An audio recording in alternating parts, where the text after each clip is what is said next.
Hello and welcome back to my channel, everyone. I'm back this week, as I'm back every week, to talk about movies, and this week is very special. This is my last week of my 5 Fridays of October. I've been using this month to count down my top 5 favorite horror-themed movies. So far, I've ranked my top 5 favorite family-friendly scary movies, my favorite horror franchises, horror anthologies, and my favorite Stephen King horror movies. So tomorrow is Halloween, and because of COVID, most of us aren't really doing anything other than just sitting around at home. What better way to sit around on Halloween than to watch some Halloween movies?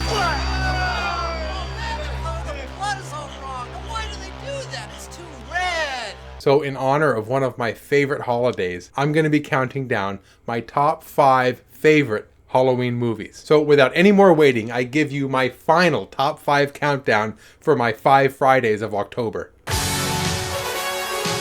Starting off with number 5, Halloween 4, The Return of Michael Myers. This is the first Halloween that John Carpenter was not involved with. He co-wrote and directed the first 2, and he actually produced the first 3. Halloween 4 is the first time someone else got a crack at the franchise. For the most part, they did a great job. There are some instances where you can see Michael Myers begin to kind of stray away from the original portrayal. He's much bigger and bulkier than he was in the originals. I think they did that to compete with the Friday movies. The New Blood had just been released earlier the same year, and Jason was portrayed for the first time by Kane Hodder, who's absolutely huge. Along with his size, he's also much more brutal. Shotgun through the stomach, smashes some guy's head, he rips open a neck, beats up rednecks on moving trucks. I mean, you would never see the original Michael Myers act like this. And none of what I explained is bad. It's just different. I don't mind it so much. Trust me. Of all the changes the franchise went through, making Michael Myers bigger and more vicious is the least of my worries. I'm looking at you, man in the trench coat. You too, thorn symbol. Also, you too, weird ritual thing. Oh my god, what happened to this franchise? What I like about number 4 is that none of that nonsense exists yet.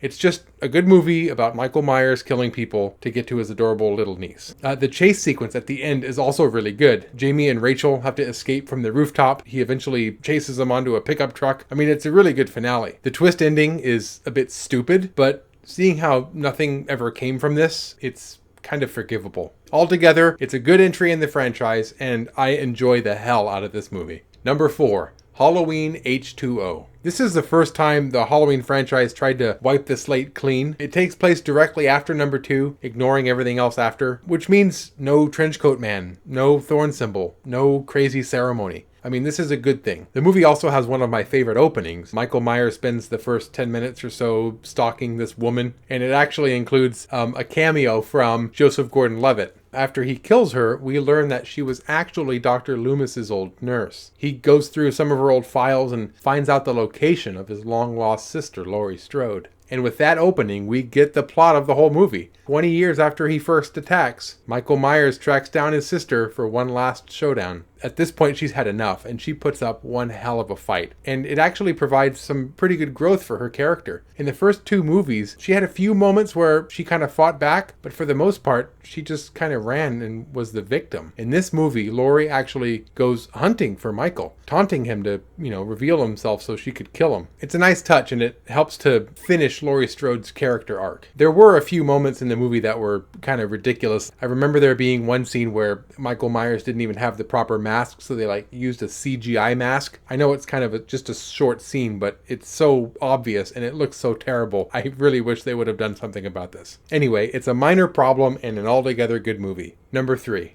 Halloween 2.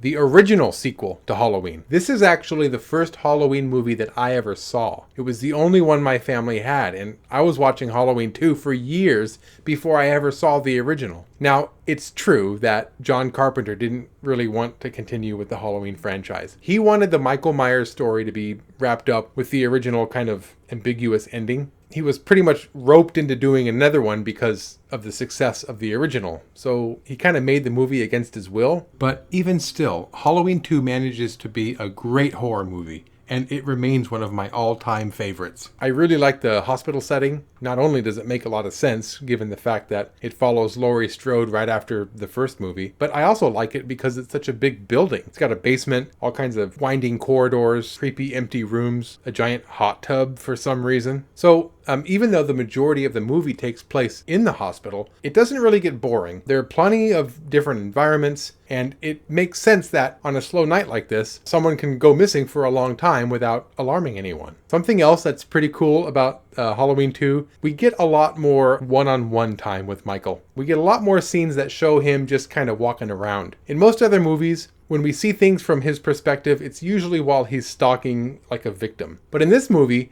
we have a lot more scenes that just kind of show Michael walking around. And this is the kind of characterization that I love most from horror slashers. I don't care to know about their history or their motives. We'll talk more about that later. There's just something about seeing Michael Myers kind of casually stroll through a neighborhood, willing to kill anyone in his way, that makes him just that much more menacing. Anyway, altogether, it's another good entry in the Halloween franchise. Okay, normally, right now, I'd be going into my number 2 choice, but we're going to do something a little out of order, and I'm actually going to go ahead and give my honorable mentions. Honorable mention number 1, Rob Zombie's Halloween. I'll just jump right into what I don't like about this movie. It's the beginning. I really don't like the Michael Myers origin story. I don't care about his childhood. I don't care about his family dynamic. Giving Michael Myers a tormented childhood only makes him less sinister. If you insist on giving me an origin story, I'd prefer seeing him grow up in like a very normal, traditional, loving family. That way, when he finally snaps and kills his sister, it would make it that much more shocking. I also didn't like following along while he was in the mental institution. Again, learning more about Michael Myers in this way, I'm not having it. That was never the point of Halloween. Michael Myers is motivated by evil, not by his situation. With everything the beginning got wrong, the rest of the movie, it got very right. I love how he actually used the iconic mask as a kid to kill his sister. It made for such a great kill scene. And then years later, the icing on the cake, he actually finds his old mask and it's all weathered and torn. It's such a cool looking mask. I love this movie for that. Halloween 5, The Revenge of Michael Myers. This movie has almost the opposite problem as the Rob Zombie Halloween. What I hate most about this one is the ending. We go through what I felt like to be a solid movie that scrapped up the stupid setup from part 4. Nobody wants to see a killer little girl. This movie has one of my favorite chase scenes, the one where Michael Myers is trying to get to Jamie inside the laundry chute. Oh my god, it's brutal. We also have a pretty damn good barn sequence. This movie had a lot going for it. That is, until the ending. They capture Michael Myers and put him in jail. And that's not even the bad part yet. A man in a black trench coat who, for some reason, has been following Michael Myers around the whole movie, and for some reason rides a bus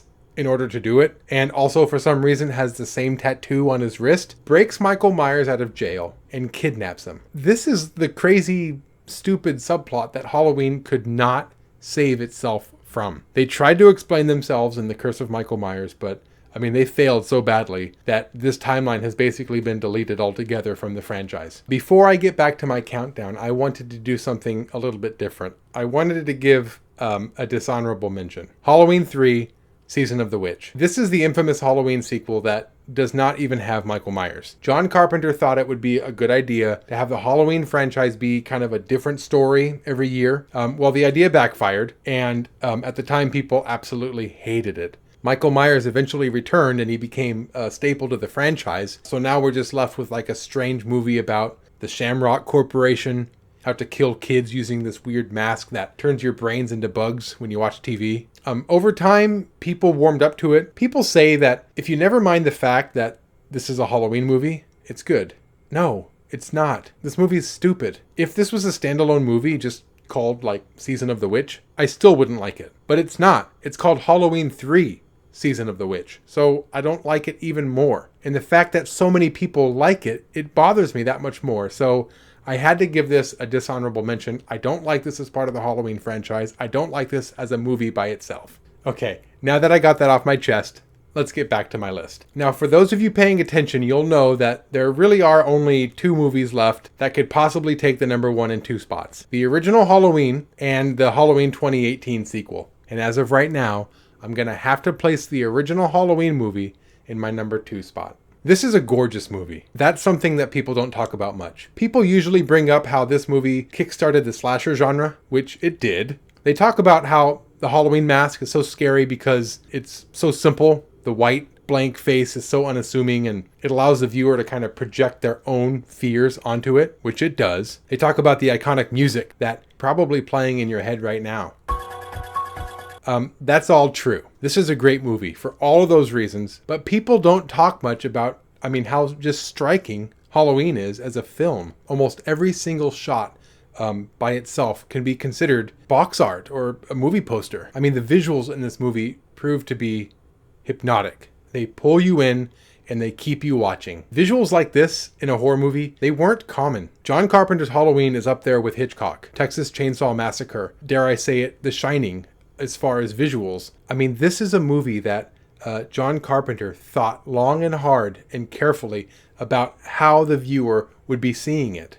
And it shows. For these reasons and so many more, Halloween has a well-deserved place at the top of my list, but not the number one spot. Number 1, Halloween 2018. John Carpenter finally returned to the franchise he started. Over 30 years after his involvement with Halloween 3, he returns as producer for this one. This is an absolutely amazing entry in the franchise. Just like H2O, they decided to wipe the slate clean. Although, unlike H2O, they took it a step further and they eliminated Halloween 2 from canon as well. So Michael Myers and Laurie Strode are no longer siblings. I gotta tell you, this made me very nervous when it was first announced. I always cherished the lore of Halloween, and Michael Myers killing his family was, at least how I saw it, a quintessential part of the franchise. But the more I reflected on the franchise as a whole, the more I realized that everything I didn't like all boiled down to this whole brother-sister dynamic. John Carpenter's original idea was to give a human shape to just pure evil. So the moment you introduce the whole sibling idea, it kind of forces the series to devolve and come up with some strange subplots to explain itself. So upon reflection, ditching Halloween 2 is maybe the best idea. Also, going into this movie, I was not thrilled about Laurie coming back. I imagined her being some unnecessary character only brought back for fan service, but we also got to dive much deeper into her character. We saw the negative effects of her encounter with Michael Myers years ago, and this is where I have to give some enormous credit to Jamie Lee Curtis. She made Laurie's PTSD so real and so touching. This is a woman who encountered pure evil as a teenager. She clearly obsesses over that night. It drives her mad. And because she knows how dangerous Michael Myers is, she is, I don't want to say forced, but compelled to protect her entire family despite her being so broken emotionally. It's so refreshing to see such genuine care and attention given to a character by not only Jamie Lee Curtis, but the writers as well. Again, I was worried they would just throw her in with some disposable role just to draw in a crowd, but then just not do much with her. No, that would be how not to portray a beloved character in a franchise. Dark fate! Excuse me. When it comes to which movie is more influential and more important to film, hands down, the original Halloween is going to win every time. But as far as what the movies mean to me, Halloween 2018 represents the revival of Michael Myers. As a huge Halloween fan, and I mean huge, I can't tell you how many times I've been disappointed, even embarrassed, by my beloved franchise. Halloween 5, even though it made it into my list, it's bad. And they only get worse. Curse whether the director's cut or the producer's cut, it doesn't matter what you watch, they're all terrible. The endings are absolute bananas. They make no sense no matter how you look at it. The movie as a whole reminds me of some made-for-TV season finale of a show that never gets picked up again, which it pretty much is, considering this is the last movie before they wipe the slate clean. H2O showed promise, but they botched it immediately with Resurrection. So in Halloween 2018, seeing Michael Myers return as a legit force to be reckoned with, it makes me proud as a fan. And it makes me so excited to see what's next. I suppose this could be a calm before a storm. Maybe I'm setting myself up for real disappointment if next year's Halloween Kills is lame. But for now, I'm a happy Halloween fan. And that's thanks to Halloween 2018. And that's why Halloween 2018 is on my number 1 spot. Thanks for watching my countdown, and thank you for watching all my countdowns during my 5 Fridays of October. As it turns out, watching at least 5 movies per video is a lot of work, but I'm super happy I took it on. Make sure to hit that subscribe button to stay up to date on what I'm watching. Subscriptions, by the way, they're absolutely free. Go ahead and click on it. I know you want to. And you have to do it.